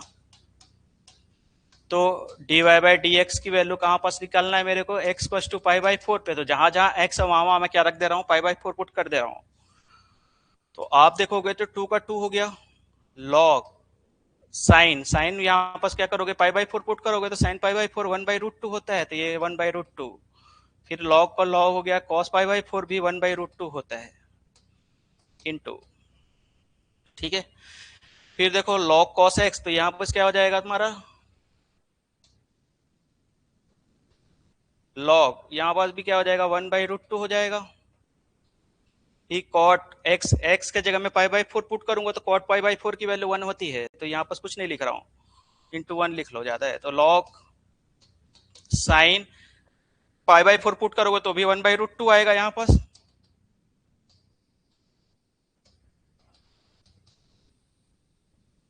ठीक है। तो log sin x, तो यहाँ भी क्या हो जाएगा, 1/√2 आ गया। अब tan π/4 मतलब इसकी वैल्यू भी क्या हो जाएगी, 1, तो यहाँ भी 1 हो गई। और यहाँ पास देखोगे तो यहाँ भी x की वैल्यू 1/√2 पुट करोगे तो 1/√2, और इसका स्क्वायर बोल रहे हैं तो इसका स्क्वायर करना पड़ेगा आपको, ठीक है। तो यहाँ से देखो log 1/√2 log 1/√2 कैंसिल हो गया, ठीक है। यहाँ 1 और 1 मल्टीप्लाई करोगे तो देखो log 1/2 log 1/2, तो ये क्या हो जाएगा तुम्हारा 2 log 1/√2 हो जाएगा। और यहाँ पास नीचे में क्या दिया हुआ है, log 1/√2 का होल स्क्वायर। तो एक log 1/√2 से एक log 1/√2 क्या हो जाएगा, कैंसिल हो जाएगा। 2 और 2 कितना हो जाएगा, 4 हो जाएगा। नीचे में क्या बच गया, log 1/√2। क्लियर। आंसर में देखो यहाँ पास अभी क्या दिया हुआ है, 2 के फॉर्म में दिया हुआ है log 2, तो इसको और सॉल्व कर लो। तो ये आपको प्रॉपर्टी पता है, log m अपॉन n क्या होता है, log m माइनस क्या लिख सकता हूँ, log n लिख सकता हूँ।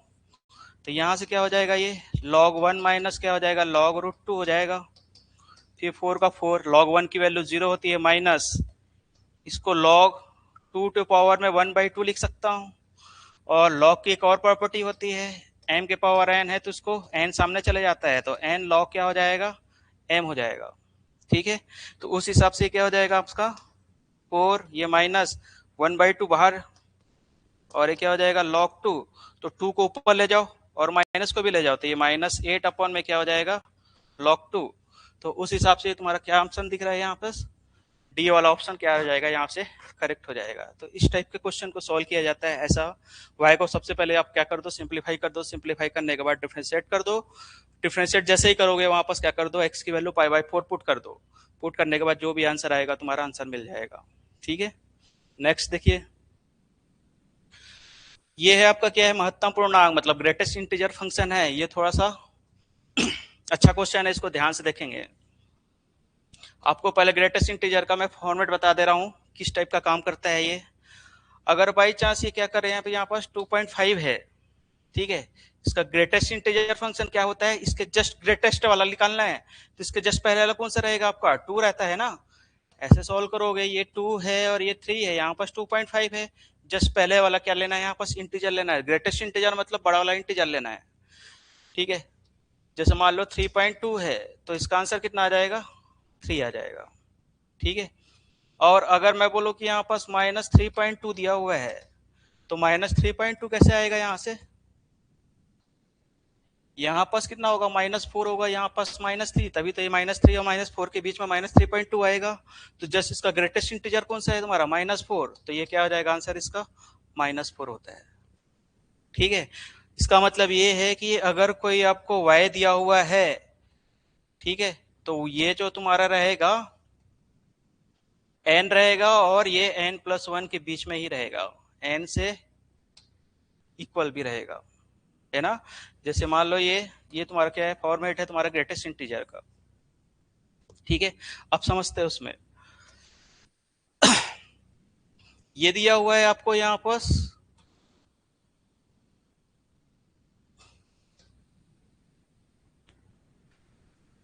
Cot inverse x greatest integer में दिया हुआ है, और यहाँ पर cos inverse x greatest integer में, और इसकी दोनों को जोड़ने पे आंसर मेरे को क्या मिलना चाहिए, 0 मिलना चाहिए।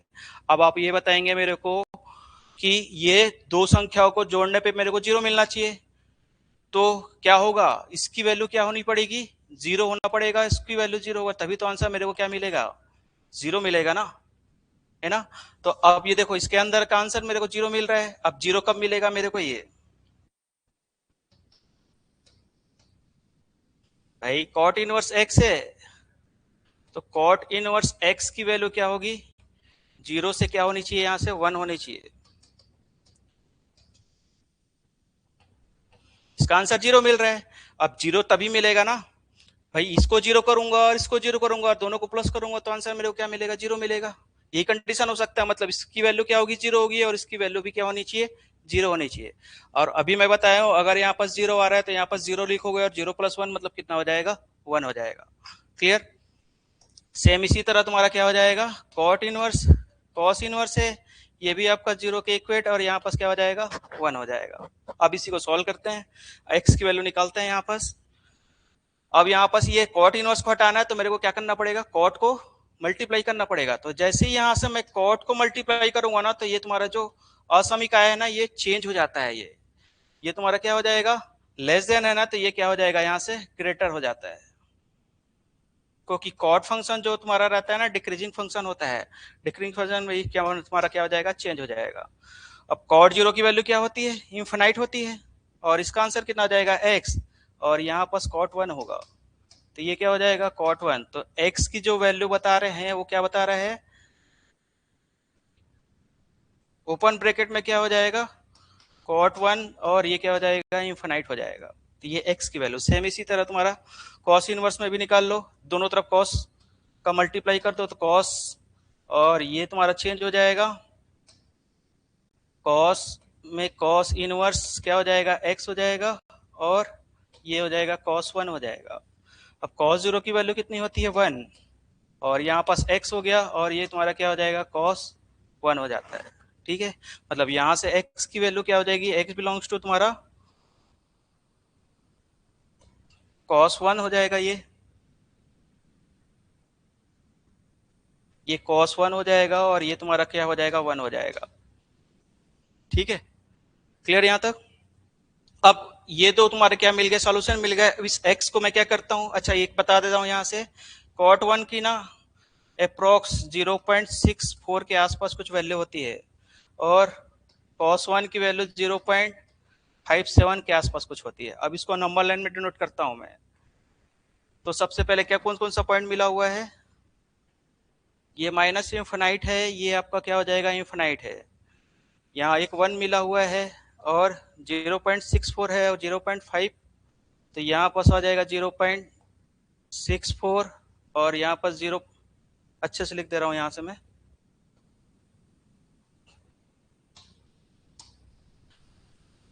देखिए नंबर लाइन में डिनोट कर रहा हूँ, यहाँ माइनस इन्फिनाइट से 1 है, यहाँ पास क्या हो जाएगा 1 हो जाएगा। और 0.64 कहाँ पास आएगा, यहाँ पास आएगा 0.64, और ये क्या आ जाएगा 0.54 यहाँ आएगा। मतलब 0.64 किसको बात बोल रहा हूँ, कॉट 1 को बोल रहा हूँ, और ये कॉस 1 को बोल रहा हूँ। ठीक है, अब इसका सॉल्यूशन देखो, x की वैल्यू क्या बोल रहा है, कॉट 1 से लेके इन्फिनाइट तक जा रहा है, तो ये कॉट 1 से लेके कहाँ तक जाएगा, इन्फिनाइट तक जा रहा है। ठीक है, और इसकी वैल्यू बोल रही है 0.5 से 1 के बीच में जा रहा है, तो ये 0.5 से लेके 1 के बीच में ही जा रहा है ये। ठीक है, तो आप देखोगे यहां से दोनों को कॉमन इंटरवल कौन सा है, ये वाला दिख रहा है ना, ये कौन कौन सा दिख रहा है, ये आपका कॉट 1, और ये क्या दिख रहा है 1। तो आप यहाँ आसपास से चेक करिए इसको, तो ऑप्शन नंबर सी तुम्हारा क्या हो जाएगा, यहाँ से सही हो जाएगा। ठीक है, फिर देखिए नेक्स्ट क्वेश्चन। अब ये आपका वेक्टर का सवाल है, यहाँ पास बोला भी कौन सा जोड़ा लंबवत है, तो लंबवत के लिए आपको पता होना चाहिए, अगर ए सदिश दिया है बी सदिश दिया है तो दोनों को डॉट प्रोडक्ट कर दो, उसका आंसर कितना आना चाहिए, 0 आना चाहिए। ठीक है, तो आप इसको देख के भी सॉल्व कर सकते हो, आप इसको सॉल्व करिए दोनों का। अब प्रोडक्ट कैसे करते हैं इसका, एक का बता दे रहा हूँ, ई दिया हुआ है, एफ दिया हुआ है, ये √3i प्लस √3j दिया हुआ है, और √3i प्लस 9j दिया हुआ है। ठीक है, डॉट प्रोडक्ट कैसे करते हैं, आई का आई से करोगे, जे का जे से करते हैं, तो √3 कितना हो गया 3, और ये कितना हो जाएगा 9√3। तो क्या ये 0 के इक्वल आया, क्या नहीं है, तो ये तुम्हारा क्या हो जाएगा आंसर नहीं होगा। तो ऐसे करके चेक करोगे ना, तो जब यहाँ पास ऑप्शन नंबर सी में आओगे तो देखो यहाँ से 3√3 इंटू 3 करूंगा तो कितना आ जाएगा 9 आ जाएगा, फिर माइनस मतलब प्लस होगा, फिर ये 9 -1 करूंगा तो -9 हो जाएगा, तो आंसर कितना आ जाएगा आपका 0। तो उस हिसाब से तुम्हारा ऑप्शन नंबर सी क्या हो जाएगा, सही हो जाएगा, है ना, कि कभी भी अगर दो सदिश अगर लंबवत होते हैं तो उसका डॉट प्रोडक्ट क्या होता है, हमेशा 0 होना चाहिए। क्लियर, फिर नेक्स्ट देखते हैं। अब ये आपका आता है तुम्हारा प्रायिकता का सवाल है, प्रोबेबिलिटी का, है ना। इसमें दिया हुआ है कि 30 समान हैं, और जिसमें से बोला हुआ है कि 3 खराब हो गए हैं, तो बचा हुआ जो 27 है वो क्या है, खराब नहीं है। ठीक है, तो पूछा क्या है, तो उसके खराब ना होने की प्रायिकता पूछा हुआ है। तो प्रायिकता का क्या रहता है, हमारे फॉर्मूला क्या रहता है, जो टोटल ऑब्जर्वेशन है, टोटल ऑब्जर्वेशन कितना है हमारे पास 30 है, और हमारे फेवर में कितना है यहाँ पास, क्या पूछा है, खराब ना होना है, तो खराब ना होना हमारे पास कितना है 27 है। तो 27 है, जब इसको सॉल्व करोगे तो 3 से भाग कर दो 9, और ये कितना हो जाएगा 10, तो ये 9 बटा क्या हो जाएगा आपका 10, ये तुम्हारा क्या हो जाएगा आंसर हो जाएगा। क्लियर, फिर देखिए नेक्स्ट। अब ये 2 रेखाएं दिए हुए हैं, 2 रेखाओं के कटान बिंदु का पथ पूछा हुआ है। कभी भी अगर इस टाइप का क्वेश्चन आता है तो इसका एक शॉर्ट ट्रिक है,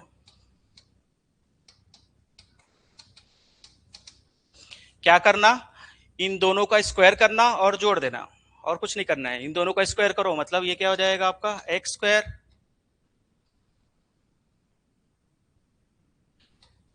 x cos alpha plus y sine alpha का स्क्वायर करूंगा, प्लस लेफ्ट हैंड साइड का लेफ्ट हैंड साइड से मैं स्क्वायर करके जोड़ रहा हूं ना, और वाई कॉस अल्फा का square equal to right hand side से स्क्वायर किया, जोड़ दिया, स्क्वायर हुआ, जोड़ दिया। अब जो भी आएगा तुम्हारा आंसर मिल जाएगा यहाँ पास।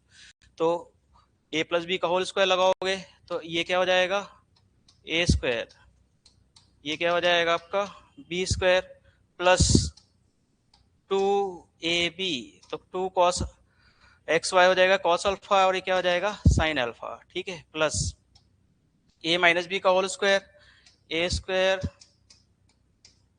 प्लस ये क्या हो जाएगा b square minus 2ab cos alpha, और यहाँ पास क्या हो जाएगा साइन अल्फा, और ये कितना हो जाएगा तुम्हारा 2a स्क्वायर हो जाएगा। ठीक है, यहाँ से देखोगे तो plus 2x minus 2x y cos alpha sine alpha cancel हो जाएगा। अब यहाँ पास देखो एक्स स्क्वायर का कोफिशिएंट एक्स स्क्वायर को एक साथ कॉमन ले लो, तो यहाँ पास क्या हो जाएगा cos square alpha plus sign square alpha हो जाएगा, प्लस यहाँ से देखोगे तो y को कॉमन ले लो, तो वाई स्क्वायर कॉमन लोगे तो यहाँ पास क्या बचेगा sign square alpha plus cos square alpha, और ये क्या हो जाएगा 2a स्क्वायर।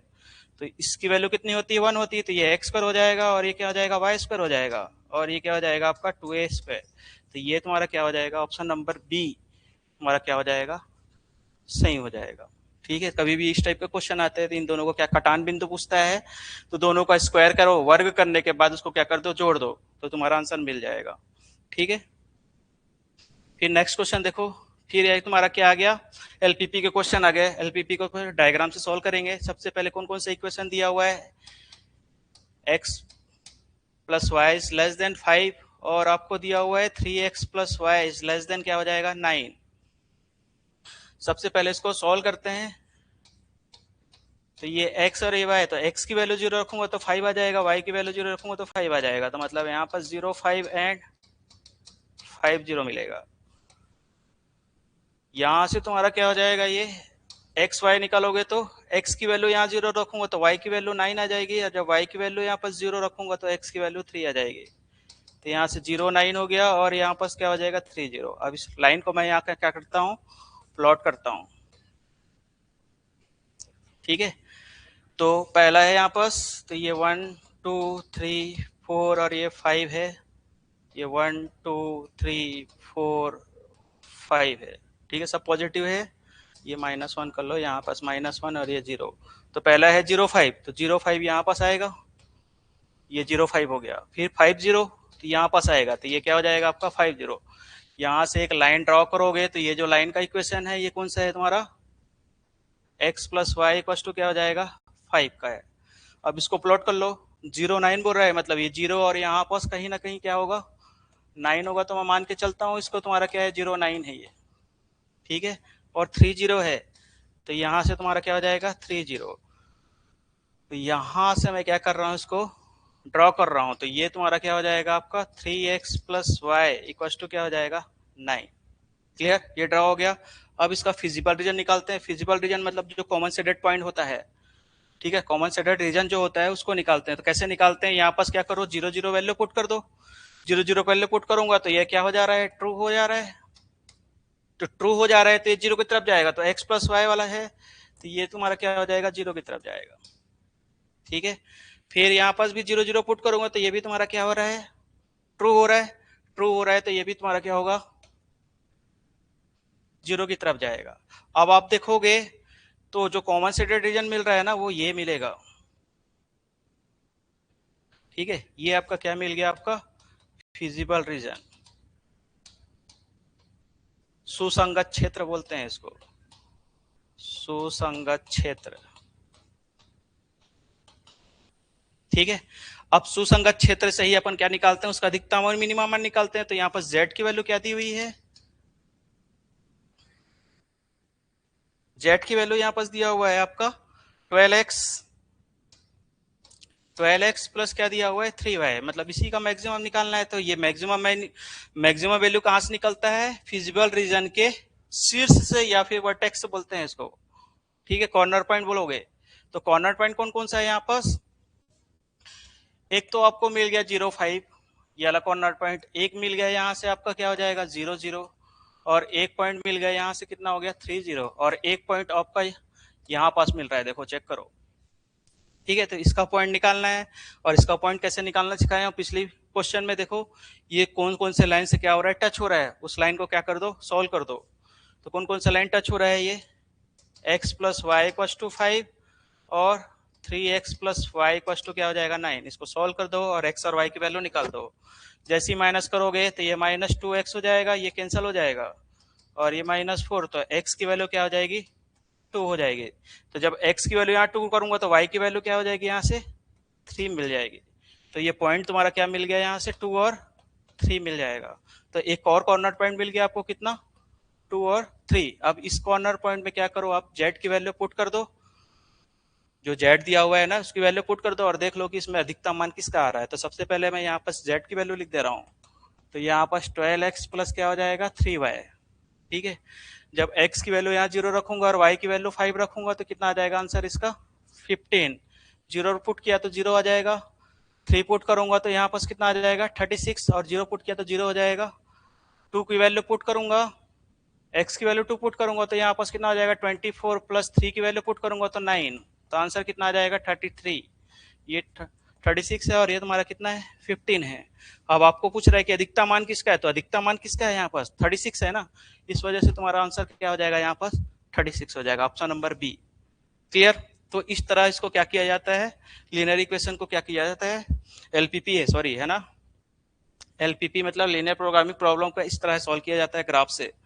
फिर देखिए अब ये आता है लिमिट के क्वेश्चन है, साथ ही साथ इसमें ग्रेटेस्ट इंटीजर को भी क्या कर दिया है, मिला दिया गया है। तो इसका कॉन्सेप्ट समझिएगा, x टेंड्स टू 2 है और ये ग्रेटेस्ट इंटीजर ऑफ x है, ठीक है। ये तुम्हारा इसका लिमिट की वैल्यू निकालनी है, तो इसके लिए क्या करना पड़ता है, left hand limit equal to right hand limit की वैल्यू इक्वल लिखानी पड़ती है, ठीक है। ठीक है, तो ये क्या हो जाएगा, लेफ्ट हैंड लिमिट निकालना है, तो लेफ्ट हैंड लिमिट निकालने के लिए देखिए x की वैल्यू 2 से माइनस x है ना, और यहाँ पर अगर राइट हैंड लिमिट की वैल्यू निकालनी है तो 2 प्लस और ग्रेटेस्ट इंटीजर ऑफ x है। अब समझना, ये मैं लेफ्ट हैंड लिमिट मतलब x की वैल्यू 2 से माइनस मतलब 2 से छोटी, समझना यहाँ पास 2 से छोटी मतलब 1 पॉइंट क्या हो जाएगा 99 ले रहा हूं, तो इसका ग्रेटेस्ट इंटीजर वैल्यू कितनी आ जाएगी 1 आ जाएगी, है ना। तो इसका आंसर कितना आ जाएगा, मान के चलिए 1 है। अब इसका देखिए 2 से प्लस कर रहा हूं मैं, 2 से थोड़ा सा भी प्लस करोगे तो इसका ग्रेटेस्ट इंटीजर की वैल्यू कितनी आएगी 2 आएगी, तो इसकी वैल्यू कितनी आएगी 2। अब यहाँ पास आप देख रहे हो कि लेफ्ट हैंड लिमिट और राइट हैंड लिमिट की वैल्यू दोनों की वैल्यू इक्वल नहीं है ना। और जब भी अगर लेफ्ट हैंड लिमिट और राइट हैंड लिमिट की वैल्यू इक्वल नहीं आती है तो इसका मतलब ये होता है कि इसका मान अस्तित्व में नहीं है, लिमिट एग्जिस्ट नहीं करेगा, ठीक है, नॉट एग्जिस्ट, ठीक है। तो उस हिसाब से तुम्हारा आंसर क्या हो जाएगा, ऑप्शन नंबर डी हो जाएगा, ठीक है। तो आज की क्लास के लिए मैं यहीं तक कर रहा हूँ, क्वेश्चन नंबर 20 तक। नेक्स्ट क्लास में उसके आगे बढ़ेंगे अपन, ठीक है।